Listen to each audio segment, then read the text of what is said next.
So this is part two of the session on Introduction to Rabbinic Texts. And actually, before we start in on part two, I want to do a little addendum to part one. Those of you who've ever taught probably know the feeling of, you finish teaching something and you go, oh, I forgot something really important, or oh, I explained it completely wrong. And if it's a one-time deal, there's nothing you can do about it and you got to live with it. But this isn't a one-time deal. So I'm going to try to fix up a few things from the first part right now. Um, and one of the things that I want to fix up is I showed a lot of books in that session, but I did it while I was doing screen sharing. And so most of the screen was taken up um, with the study notes, and there was only a tiny little window open showing what was on camera. And I'm holding up these books, and you can't see anything. So I want to fix that up now. I want to go back to where I was holding up various books. So, for instance, this is the stone Chumash, and look at how beautiful it is. You can probably see the embossed cover now. This is the Art Scroll publication. And I held up a chart in here that shows all the various um, sacrifices all organized nice and neatly in one place. Um,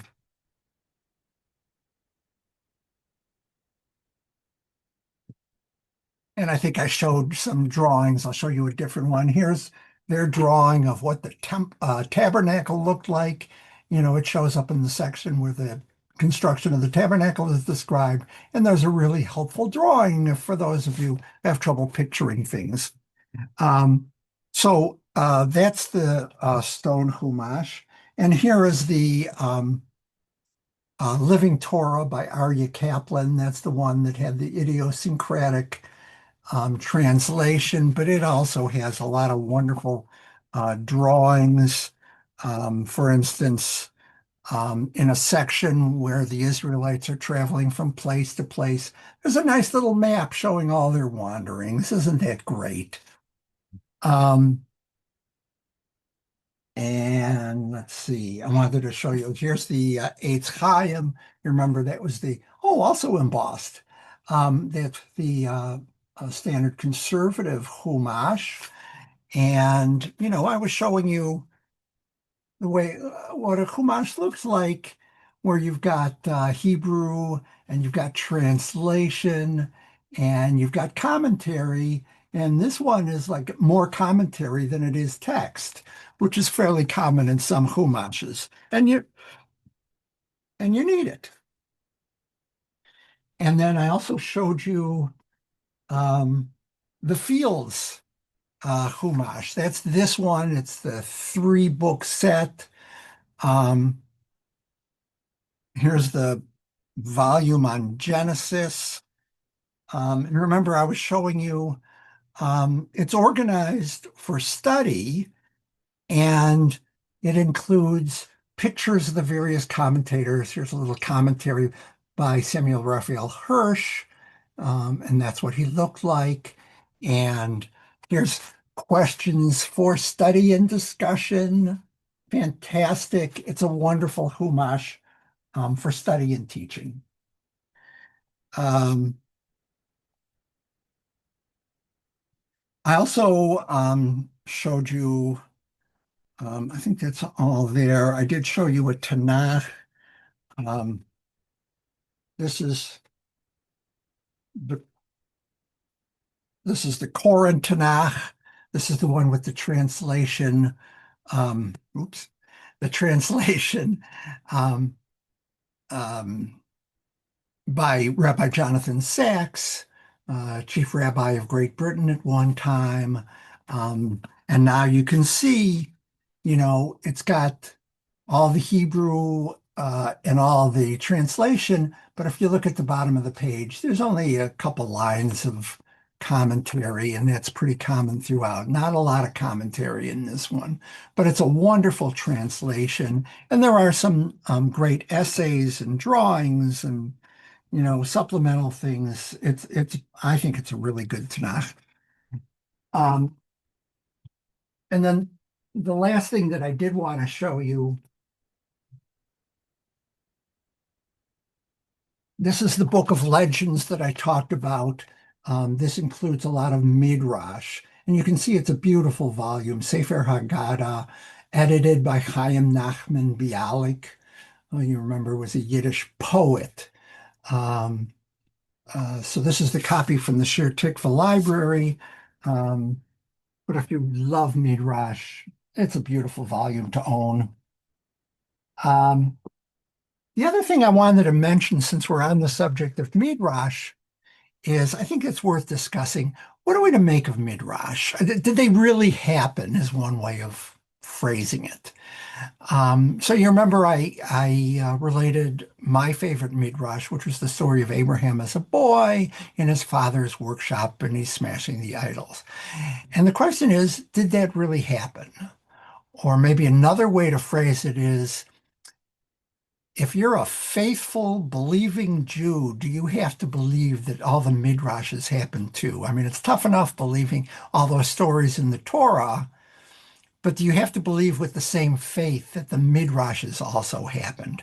And, this is the sort of question that, you know, traditional Jews kind of tap dance around because they want to be able to use those midrashes as if they're the same as Torah. But by the same token, they know that some of them are so fanciful that they're just unbelievable. And sometimes there's multiple midrashes for the same verse and they contradict each other. It's really hard to make the case that you got to believe in all the midrashes, but you really, really want to. At any rate, I wanted to mention that um, in case you were wondering the same question. Okay, I'm going to go back to the screen share now. And today we're going to talk about Mishnah, Gemara, Talmud, and a few other things. Um, so let me start the sharing.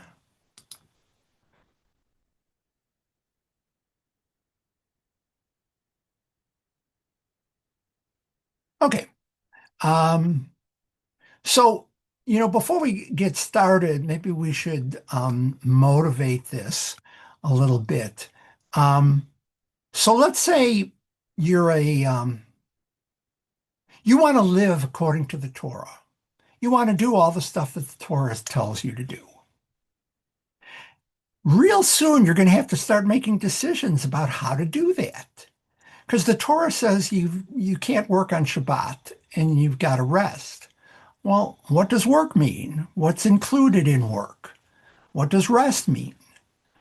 There's a lot of general principles in there, and not a lot of specifics. How do we actually do that? And so, the Torah scholars debated these things and came to conclusions and then taught them to their students. And this went on for centuries. And eventually they wrote it all down.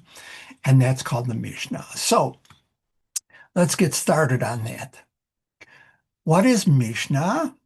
Mostly laws. There's also stories and there's some midrash in there.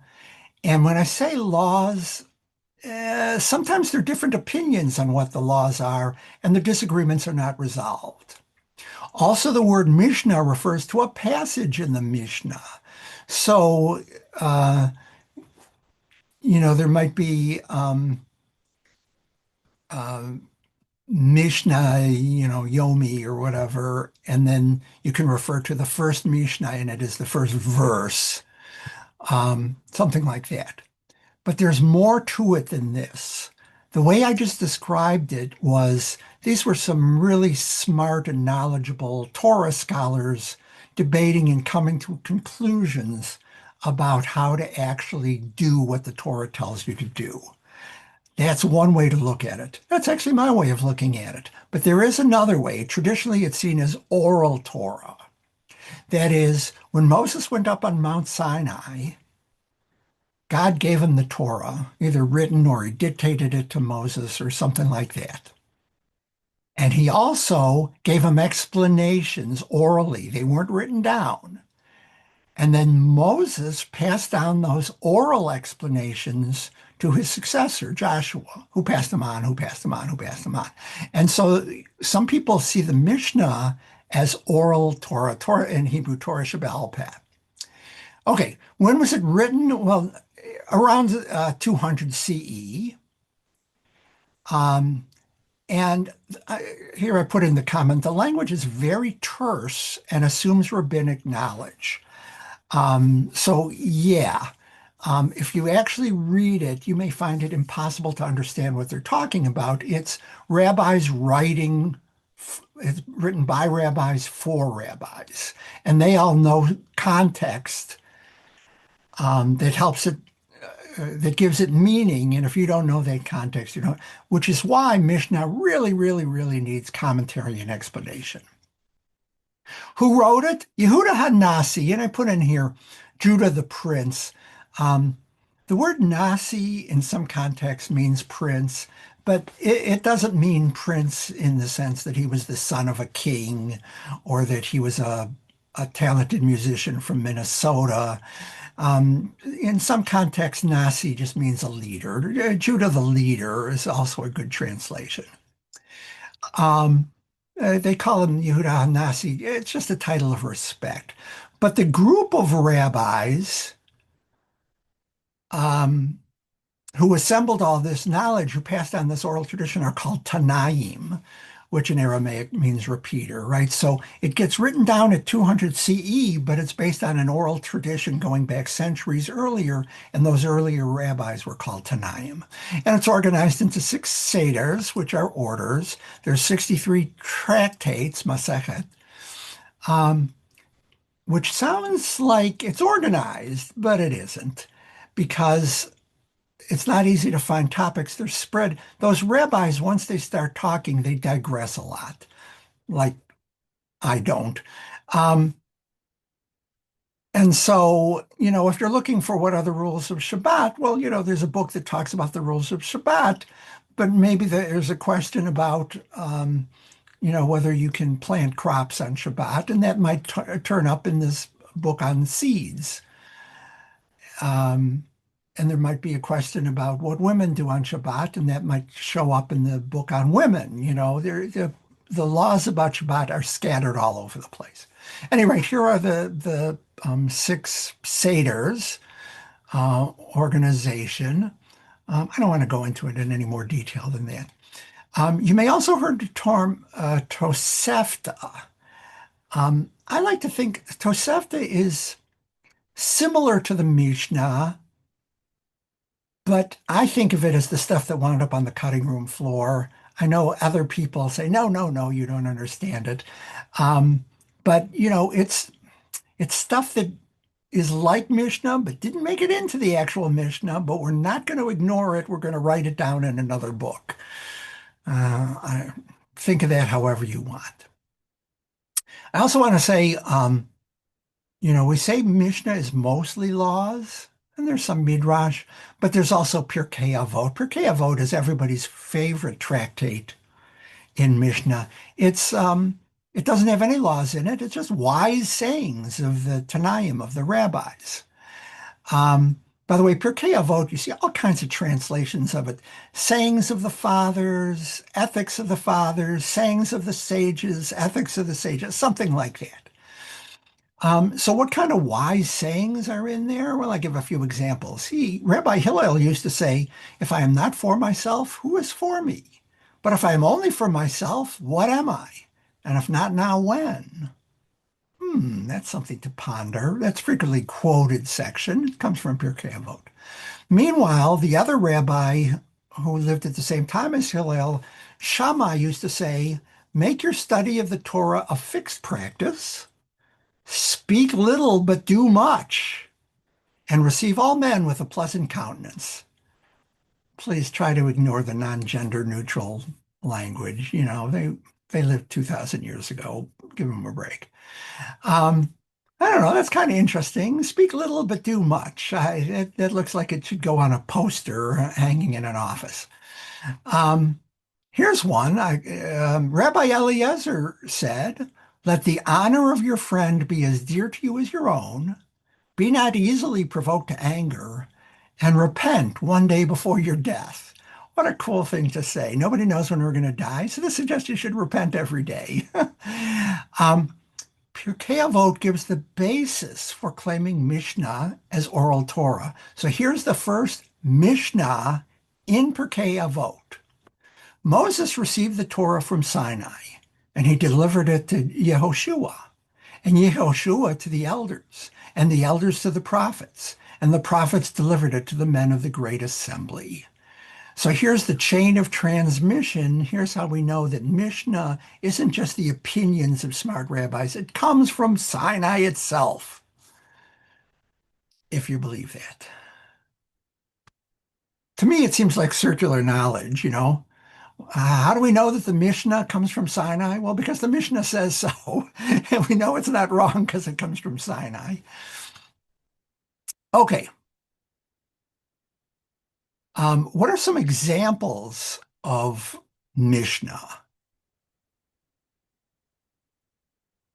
Here we go. This is from Tractate Shabbat.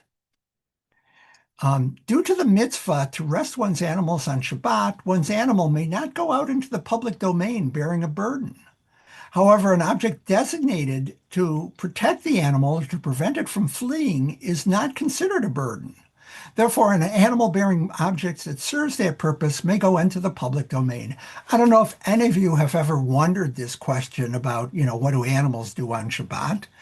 But 2,000 years ago was an important question. People had horses, people had donkeys, people had oxen, and animals are supposed to rest. And so you can't put a sack of grain on the back of your ox for it to carry around on Shabbat. But, can you put a muzzle on it? Can you put a leash on it? Can you put a yoke on it? Well, if the purpose is to prevent it from fleeing, yes, it's not really working by having that on. But if it's supposed to be doing something useful for you, no, you can't. Right? This is the sort of, detail that you get in the Mishnah, and it's not in the Torah. Here's a huge, long one. I'm going to read this. This fundamental Mishnah enumerates those who perform the primary categories of labor prohibited on Shabbat, which numbers 40 less 1. Why don't they just say 39? They're grouped in accordance with their function. So, I asked the question at the start, when the Torah says you can't work on Shabbat, what does work mean? The Mishnah is going to give us a list of stuff that you can't do. One who sows, one who plows, one who reaps, one who gathers, and one who threshes, and one who winnows, and one who selects the inedible waste from the edible, which I thought is what winnowing is, one who grinds, and one who sifts the flour on a sieve, and one who kneads dough, and one who bakes. Hey, these are all the steps that it takes to turn wheat into bread, right? You plant it, you plow it, you reap it, you harvest it, you thresh, winnow, grind, knead. Those are all the steps, and you're not allowed to do any of them on Shabbat, according to this. Are there other things you can't do on Shabbat? Sure, you can't shear wool, or dye it, or comb it, or spin it, or stretch it. You can't weave it. You can't tie a knot in it or untie a knot in it. I'm not going to read the rest of these. There's all kinds of, so here's a full practical list of things you can't do on Shabbat. And of course, this is kind of a starting point too. There's more to it than that. But I want to call your attention to something. You'll notice that in this particular translation, some of the words are bolded and some are not. The bolded words are the words that actually appear in the Mishnah. The unbolded ones don't really appear, but they give context. The translator has added them because you can't understand this without it. So if you were just reading the words of the Mishnah, it would say primary categories of labor, 40 less 1.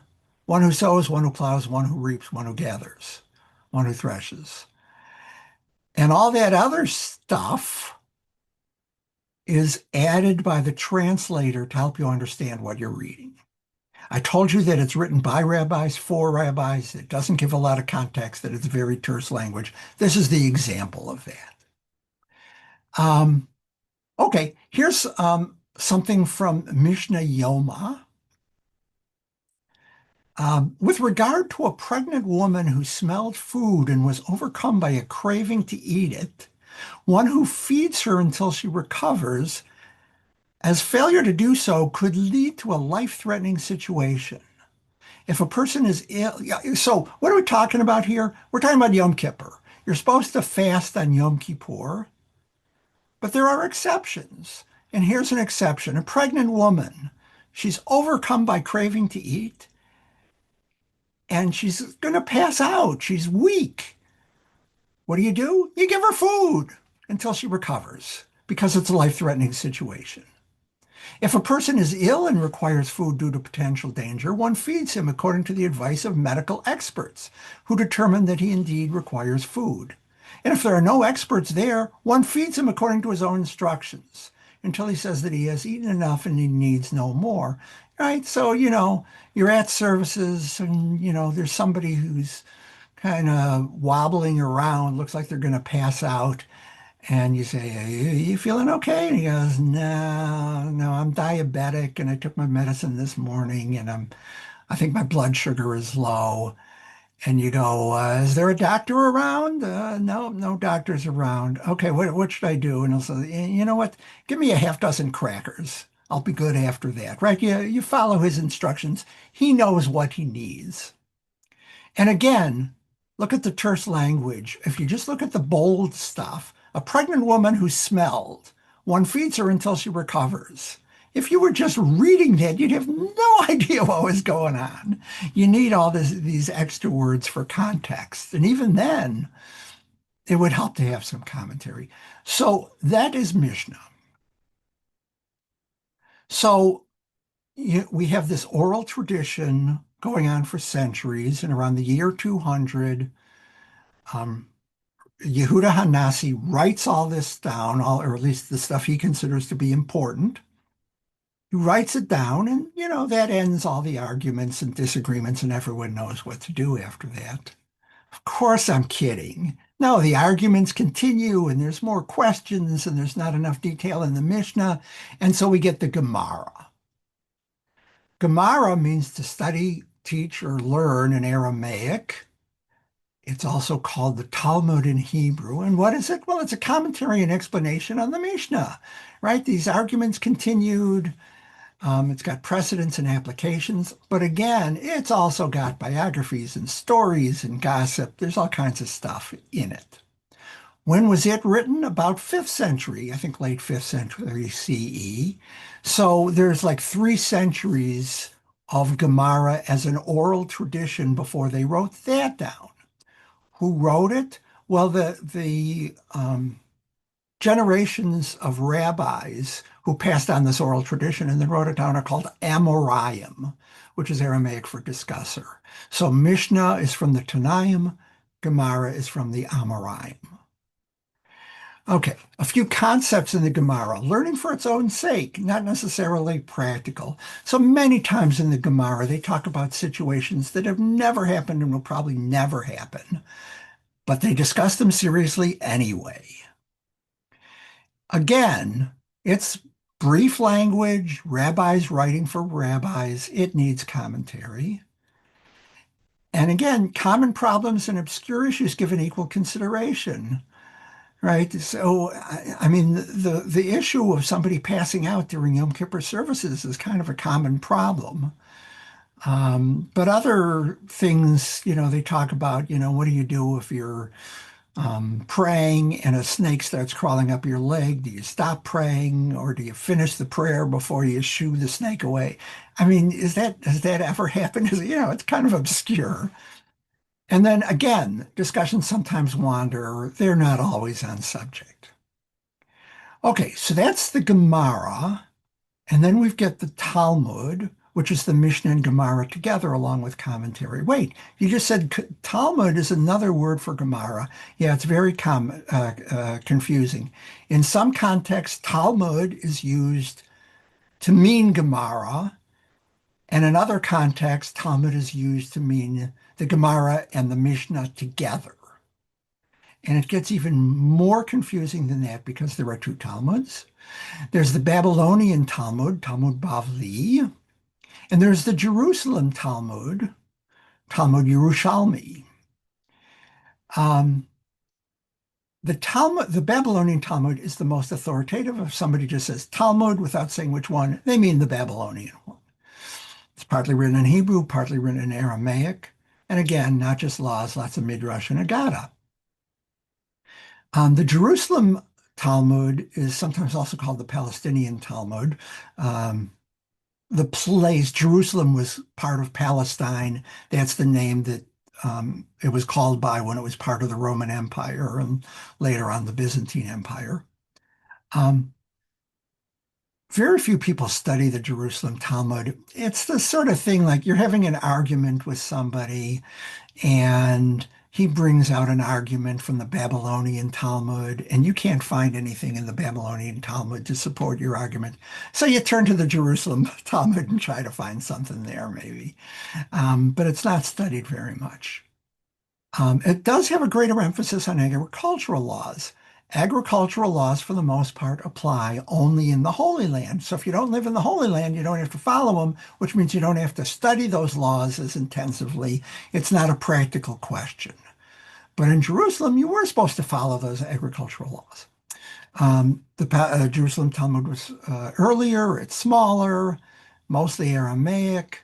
And this says it's called Jerusalem, but it's not really written. It was mostly written in northern Israel, but it was written by, rabbis living in Palestine. And again, um, okay, again, the Talmud is organized by tractates. And when you refer to them, you can refer to them by chapter or you can refer to them by a page and a side. We'll talk about a minute. But so in the tractate Shabbat, you could say Shabbat colon 2, which means Shabbat chapter 2. Or you can say Shabbat 15a. That's page 15, the front side of it. You know what? Let me actually show that. You know what? We'll get to this in a minute. Um, okay, history. The Talmud was first printed in Venice in 1520 by Daniel Bomberg, a Christian. This is only 65 years after Gutenberg printed the first Bible, so the Talmud was printed pretty early.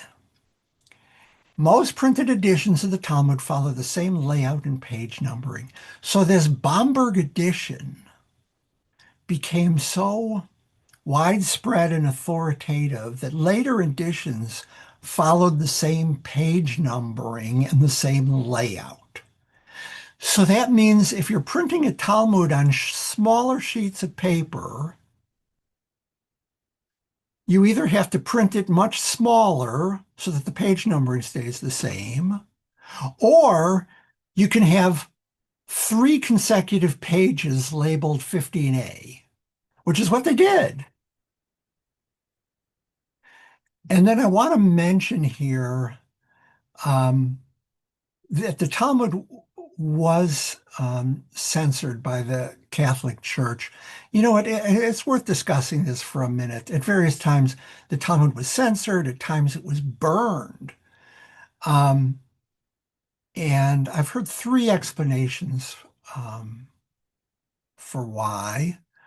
One is that it was part of the attempt at converting Jews, because Christians reasoned, why aren't these Jews becoming Christians?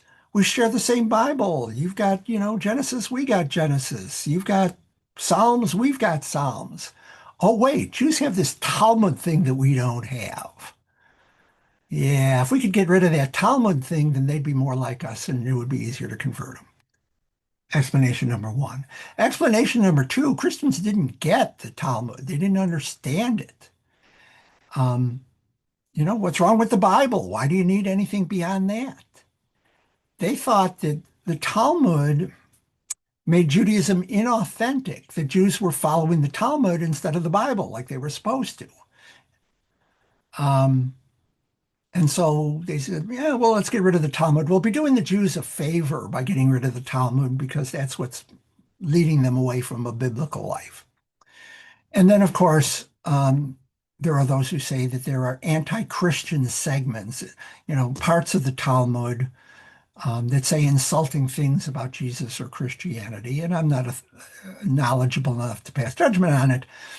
Um, but there were Jews who converted to Christianity, and they were always suspect. A lot of Christians assumed that Jewish converts weren't sincere in their conversion. And so they try to establish their bona fides by denouncing the Talmud and saying, oh, yeah, have you seen this section of the Talmud? It's got insulting stuff for Christianity. So at any rate, um, the Talmud, particularly in Europe, was frequently censored where they chopped out parts they didn't like, and sometimes there were public burnings of Talmud. Editions. Again, I've touted Sefaria.org for Chumash and Tanakh. I'm going to tout it for Talmud. It's a fantastic resource.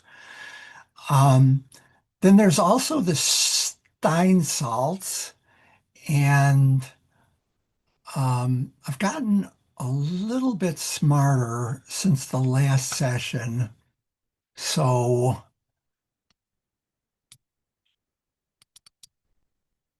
at least I think I've gotten a little bit smarter.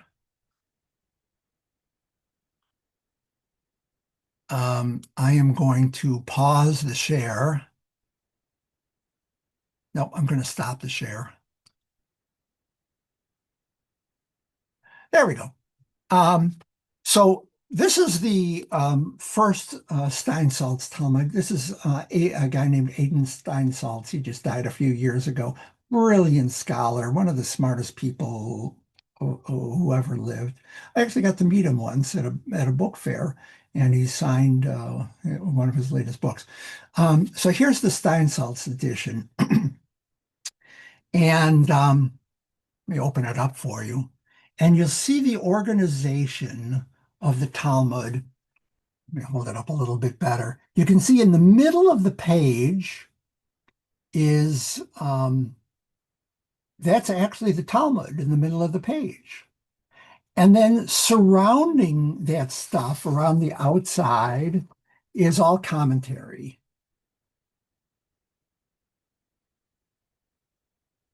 Okay, that's the way Bomberg laid out um, the Talmud, and everybody's followed that organization since. Oh, and here we have a perfect example.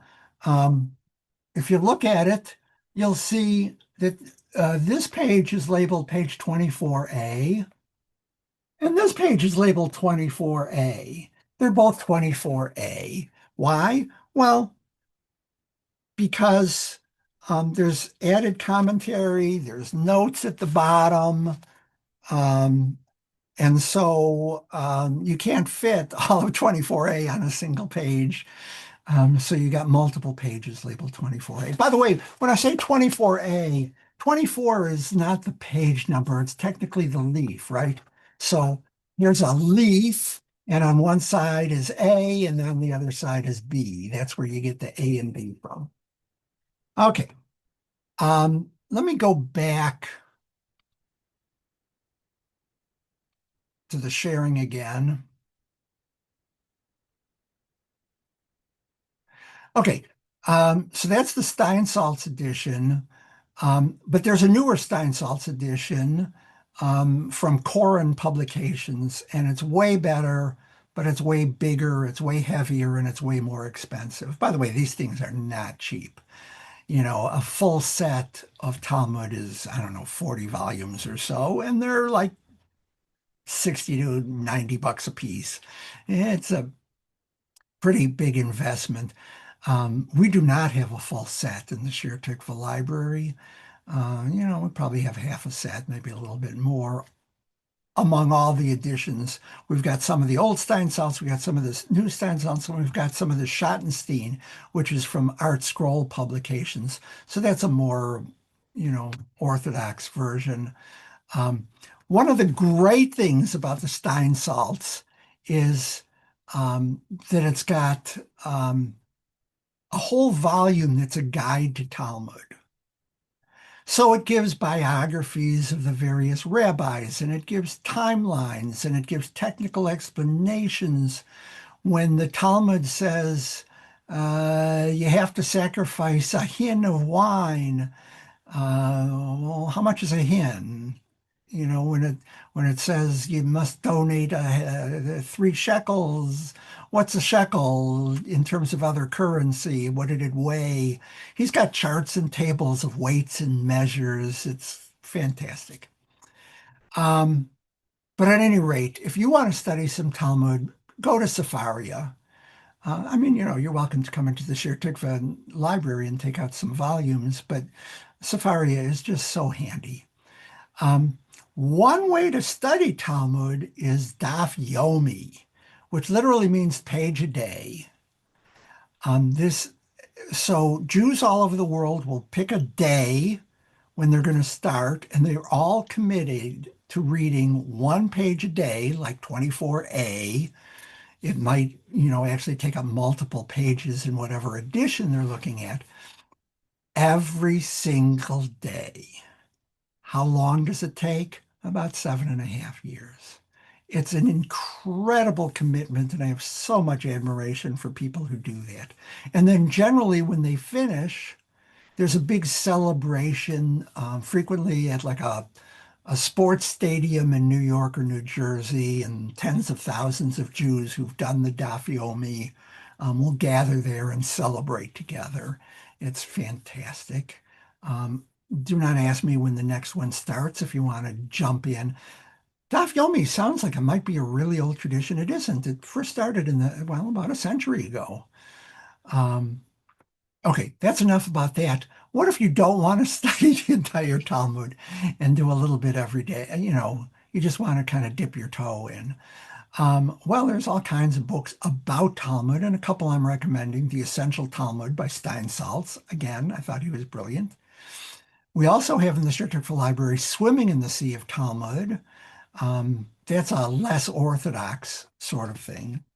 Um, okay, let's have some examples of Talmud.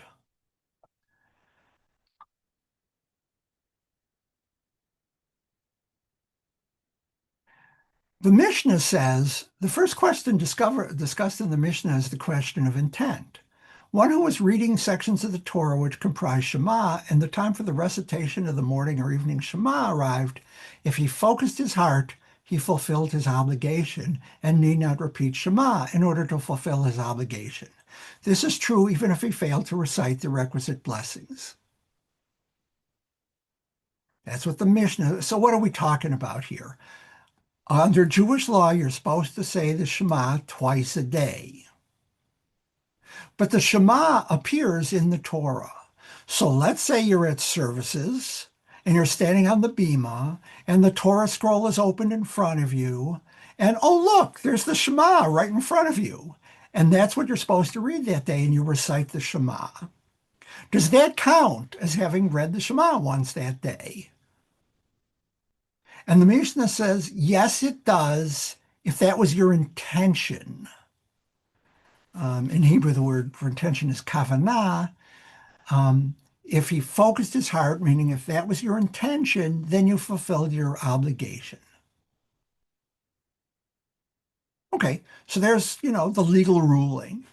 Then the Gemara on that Mishnah says, we learn in the Mishnah that one must focus his heart while reading the portion of Shema in the Torah in order to fulfill his obligation. From here, the Gemara seeks to conclude, learn from this that mitzvot require intent. When one performs a mitzvah, he must intend to fulfill his obligation. If he lacks that intention, he does not fulfill his obligation. Okay, so first off, take note that this particular passage in the Talmud is Brachot 13a, right? So it gives the tractate and then the leaf, and then is it the A or B side? And secondly, it's the Gemara expanding on the Mishnah. The Mishnah is, if you want your saying of the Shema to count, you've got to have the right intention. You can't just do it without thinking about it. The Gemara says that doesn't just apply to the Shema, that applies to all the mitzvot. When you say a bracha over wine, you should be thinking about, I'm fulfilling this obligation. You shouldn't be doing it by rote while thinking about, when does the chopped liver get here? Um, so that's kind of a nice example of how the Gemara can expand on the Mishnah. Here's another example. One who drinks water to quench his thirst recites, by whose word all things came to be. Rabbi Tarfon says he recites, he who creates the many forms of life and their needs. So what are we talking about? We're talking about um, there's a bracha to say when you eat and drink. So when you drink wine, you say Borei Pri Hagafen. When you eat bread, you say Hamotzi Lechem Min Haaretz. There's brachot for vegetables and fruit and all kinds of food. But what do you do for water? Water isn't a fruit. It's not a vegetable. It's not bread. It's not the fruit of the vine. What do you do with water? And this Mishnah says, let me do it for you. I happen to have some water here. Baruch atah Adonai Eloheinu melech haolam, she'akol niyeh bidvaro, by whose word all things came to be. And this refers to the Genesis, where God says, and the Lord said, let there be light, and there was light. And the Lord said, let there be whatever, gazelles, and there were gazelles, right? By whose word all things came to be. Um, so that's the Mishnah. That's the right bracha to say, except we got a dissenter here, Rabbi Tarfon, who is a pretty prominent rabbi. He gives a different bracha to say when you're drinking water. Who is right? Doesn't say. It gives a majority opinion and a minority opinion. Then we come to the Gemara. We learn in the Mishnah that Rabbi Tarfon says over water, one recites, who creates the many forms of life and their needs. Rabbi Rava bar Rav Hanan said to Abaya, and some say to Rav Yosef, so what's the halacha in this dispute? So who's right? The Mishnah or Rabbi Tarfon? Fair question. He said to him, go out and observe what the people are doing and act accordingly. I love this. I love this section of the Talmud because the Talmud is so full of know-it-alls. There's only one right way to do things, and it's my way. And here we've got two different opinions on what the right bracha is. And one rabbi says to another, well, who's right? And the other rabbi doesn't say, well, Rabbi so-and-so is the most authoritative. He says, go out and see what people are doing. Whatever they're doing, that's probably the right way. The wisdom of the mob in the street. I love this. Might be my favorite passage in the whole Talmud. Okay, so those are some examples of Talmud. And then I already showed you this. This is, I think, from the Schottenstein, but it shows you the layout. No, I think this might be from the Steinsaltz. This is the layout of Talmud. Here, here in the middle, right here, it tells you this is Gemara coming up, right? And other places it may say, oh, this is Mishnah coming up. And then all around the outside is commentary, and there's some notes on it. Let's see, this is a page number, Kaf Hey. I think that might be page 25. I'm not great on Hebrew numbers. Here's the title. It's Perek Shlishi,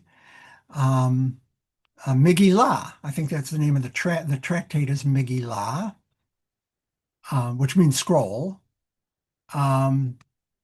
Let's see what else is on here. Over here, where there's a 7, that's the Rashi commentary on this particular Talmudic passage. And then over here, Rabbeinu Hananel, that's his commentary on it. The Talmud is so hard to understand, you need like a half dozen commentaries just to help you out. And even then, you may need more help than that. Anyway, that's what a passage of Talmud looks like. Okay, I promised you that this session would be about Mishnah, Gemara, and Talmud, and a few other things. Here's the few other things. So one rabbinic text is the Shulchan Aruch. It's a book of pretty much Jewish laws. It's a guide to Jewish living. So one of the problems with the Talmud is you can't live your life according to it. There's so many problems. First, it's an Aramaic that very few people can read. Secondly, it's enormous and is expensive to buy. Third, it's poorly organized. Rules for Shabbat are all over the place. Fourth, it gives multiple opinions and doesn't say which one you're supposed to follow. And so a rabbi named Yosef Karo comes along and he says, you know what? I'm just going to write a book of everything that an ordinary Jew needs to live a Jewish life. It's based on the Talmud, but I'm going to take out all the non-law stuff. I'm going to leave out all the stories and biographies and words of wisdom. I'm going to write it in a language you understand. I'm going to organize it so that all the rules of Shabbat are in one place. And I'm going to tell you what to do. Like, which is when they give you multiple opinions in the Talmud, I'll tell you which one is the authoritative one. And he wrote this and he called it the Shulchan Aruch, which means set table, because set tables are well organized. This is probably the most authoritative book of Jewish laws, Jewish living. But Yosef Karo was Sephardic. As you may know, Ashkenazi Jews follow certain different traditions about the laws than Sephardic. It's like, they agree on 95% or 98%, but there's a few differences. And then we've got responsa. In Hebrew, they're called shuvot, medieval through present. So let's say you're an ordinary Jew and you've got a question about how to live. Can I say mourner's Kaddish for my non-Jewish relatives? Are sharks kosher? You got questions. You go to your local synagogue rabbi and you ask the question. And, if it's something the rabbi knows and it's well established, the rabbi answers. If not, the rabbi says, I'll get back to you. And he writes a letter to some authoritative rabbi with the authority to make religious rulings. And that rabbi writes back, does some research and writes back, and that's a teshuvah, the response. They're answers to submitted questions. Each movement has its own. And I give you a website for Reform Responsa. It's on ccarnet.org, CCAR, Central Conference of American Rabbis. And so if you want to look for these things, it is searchable. I had a lot of trouble with the formatting. That website did not behave well for me, but maybe it'll work better for you. There's also published books of Responsa. We've got a few in the Sher Tikva library. And then, if you want to know conservative Responsa, you go to some conservative website and they've got Responsa online, and there's Orthodox ones, and each movement has their own responsa. So what are typical responsa questions? I got these off of, let's see, this one was off of a conservative website. Who is qualified to perform a Jewish wedding, right? They're asking, do you need a rabbi? Can a cantor do it? Can a layman do it? Is it halakhically permissible for a single woman to give birth through artificial insemination? So this is a great question because so many responsa questions are about modern technology. Can I use electronic devices on Shabbat if they're on a timer, right? Maimonides didn't have to deal with that. They didn't have electronic devices. So the Talmud didn't deal with that. Modern technology raises lots and lots of questions, right? I mean, in the Talmud they say you can't ride a horse on Shabbat. Can you ride a bicycle? Well, they don't say. They didn't have bicycles. And then, the question of artificial insemination. Oh, there's so many thoughts. Is it permissible for anybody? Is it permissible to be a donor? Is it permissible to be the recipient? Does it matter if the woman is single or married? There's so much there.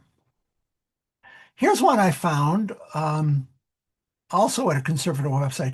May a man who is a Kohen claim conscientious objection to war because he's not permitted to come into contact with dead bodies? All right, so a Kohen is a priest, and the Torah says priests should not come in contact with dead bodies because it makes them ritually impure. And so generally, people of priestly descent will avoid going into a cemetery if they can avoid it. They have to be careful around dead bodies if you want to live according to the Torah. Does that mean you can claim conscientious objector status? Again, I don't want to go into what answers these rabbis came up with these questions. I want to give you some idea of the sorts of questions that responsa deal with. And then here's one that was from a reform responsa. Does a congregation have the right to require wearing a talit for an aliyah? Right? Some congregation passed a rule that, if you're going to come up on the bima and read from the Torah, you got to wear a talit. And of course, we're Jews. Some people said, I'm not going to do that. Who gives you the right to tell me what to do? And so they sent this in as a response to the responsa committee of the CCAR. Okay. So that's what response are. I also want to mention Mishnah Torah. It was also intended as a handbook, a guide to Jewish living, written by Maimonides. He did it like 3 centuries before Yosef Karo. But it never quite took hold. It didn't become the authoritative guide to Jewish living like the Shulchan Aruch did. Why not? Well, one problem is Maimonides didn't list his sources. And so other rabbis weren't able to check his work and see if he had done it right. Another reason is that I'm pretty sure it was personal. Maimonides was a brilliant rabbi, but he was also kind of obnoxious. He was insulting to any rabbi who disagreed with him about anything. And so I'm sure a lot of rabbis said, yeah, Rambam produced this? No, I'm not going to accept this. But at any rate, Yosef Karo used the Mishnah Torah in writing the Shulchan Aruch. And you know what? That's all I want to. You know what? I'm not sure we can trust this. I've updated the sources in this study guide, but I didn't double check to see if this link still works for a reference to the Mishnah Torah. I do know that we do have a copy of the Mishnah Torah in the Shir Tikva library. Mishnah Berurah, also a law code, this one from the 19th century by the Chofetz Chaim. The Chofetz Chaim, very authoritative rabbi, wrote great stuff. So, Mapa, okay, so this is kind of a clever title. The Shulchan Aruch was written by a Sephardic rabbi and has all the Sephardic traditions about following the law. And a rabbi named Moses Isserlis says, well, that's great, but we're Ashkenazi. We don't do that stuff. So he wrote an Ashkenazi addition to the Shulchan Aruch called the Mapa, which means tablecloth, right? He put a tablecloth on the organized table, the Shulchan Aruch. Yeah, isn't he clever? Tanya, you know what? I think I've got.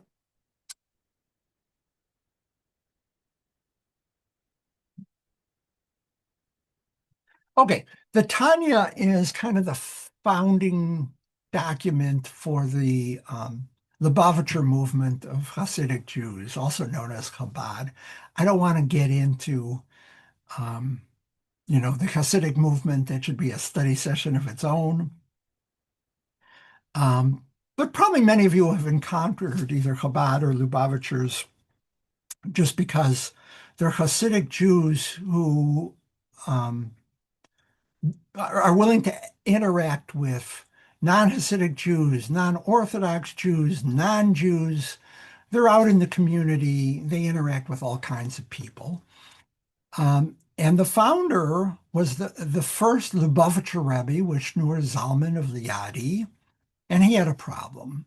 His problem was people kept knocking on his door asking him a question. And the question they kept asking him was, Rabbi, there's all kinds of texts about saintly Jews, tzaddiks, you know, righteous Jews, or Hasids. Hasid means pious. There's all kinds of stuff about pious and righteous Jews. And there's also all kinds of stuff about the Rasha, the wicked people. You know what? I'm not a tzaddik and I'm not Rasha. I'm somewhere in the middle. What about people like me? Really good question, right? And so the Lubavitcher Rebbe would sit down with them and talk him through it a little bit. And a few days later, somebody else would knock on the door with the same question. And a few days after that, somebody else would knock on the door with the same question. And eventually he said, you know what? I'm going to write my answer down and I won't have all these interruptions. And the book he wrote down is Tanya. Um, and that's what it talks about. It talks about the Jew in the middle, the one who's not a tzaddik but not a rasha. In Hebrew, it's called Benoni. Um, and we don't have a copy of the Tanya in the Shir Tikva library, but we do have a book about it. I'm just going to hold it up here. Opening the Tanya. Oh, by our favorite guy, Aiden Steinsaltz. So this includes long passages from the Tanya, along with Steinsaltz's explanation of them. So the Tanya is supposed to be an explanation, but it needs an explanation of the explanation. And here's where I confess. I tried reading this and I couldn't get very far into it. I will try again. But I had a hard time understanding the Tanya. I had a hard time understanding Steinsaltz's explanation of the Tanya. But if that's something you're interested in, boy, I'm sure if you went to Chabad or any Lubavitcher and said, can you explain the Tanya to me? They'll be happy to give you materials or talk to you. And the last thing in terms of rabbinic texts is prayer books. A lot of people don't think of them as rabbinic texts. By the way, I have a whole study session on the origin of prayer books. Maybe I'll record that someday. But if you think about it, a prayer book is a statement about what Jews are supposed to do and how we're supposed to worship. And prayer books are different. Remember, I said at the beginning that these are texts of rabbinic Judaism. Well, you know what? The prayer books of rabbinic Jews are different than the prayer books of Karaite Jews, right? The prayer books of rabbinic Jews, well, they include stuff from the Torah, like the Shema. They include stuff from the Bible. There's all kinds of psalms in our prayer books, but they also include a lot of prayers that were written by rabbis. Um, like Lecha Dodi or Shalom Aleichem. Those aren't anywhere in the Bible. They were written, centuries later by rabbis. And so it's kind of a statement. I once had the opportunity to attend a Karaite service online, and their prayers are pretty much all from the Bible. There aren't any, they don't do Lecha Dodi and Shalom Aleichem. They, of course, use different tunes, but pretty much all their prayers are taken directly from the Bible. And that's a statement about what they're all about. Um, So let me shrink this back down.